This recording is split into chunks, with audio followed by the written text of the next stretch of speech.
Peggy 16.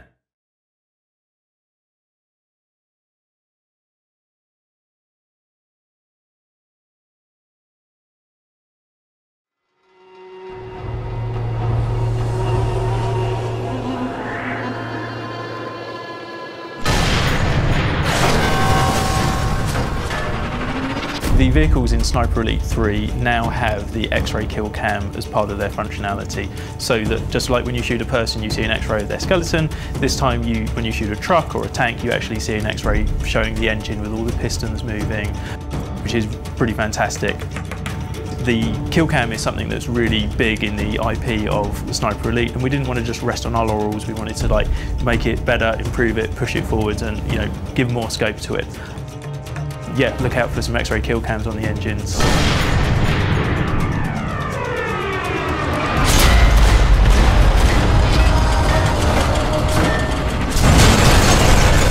We are really big on authenticity, and what really helps us is we've got a bunch of guys who are sort of tank nerds and geeks, and they love this kind of stuff anyway. When we were looking at putting more vehicles in the game, we got ourselves down to the Bobbington Tank Museum, and getting a personal tour from the museum's curator is amazing. We're here at the Tank Museum at Bobbington. Bobbington's got the best collection of tanks in the world. This is where the British Army came in the First World War to train with this new secret weapon, the tank. They've stayed here ever since, and it's also where they put a collection together to help teach the troops, and that's now open to the public, and it has been for many years now. What happens in the North African campaign, towards the end of it, only then does Hitler really wake up to the fact he is about to be defeated in North Africa. And at the very last moment he starts reinforcing the German armies there with the latest equipment and more men. He loses an awful lot of that equipment as it travels across the Mediterranean. But interestingly, he doesn't lose any of the Tiger tanks he sends across. They all make it there that are being sent out.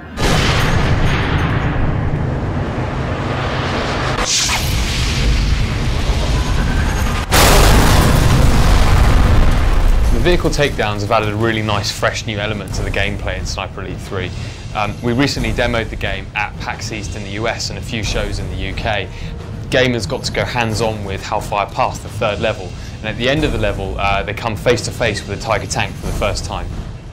What we found was that players had many different approaches to taking down the tank. Some would use dynamite and mines to immobilize it and make it an easier target.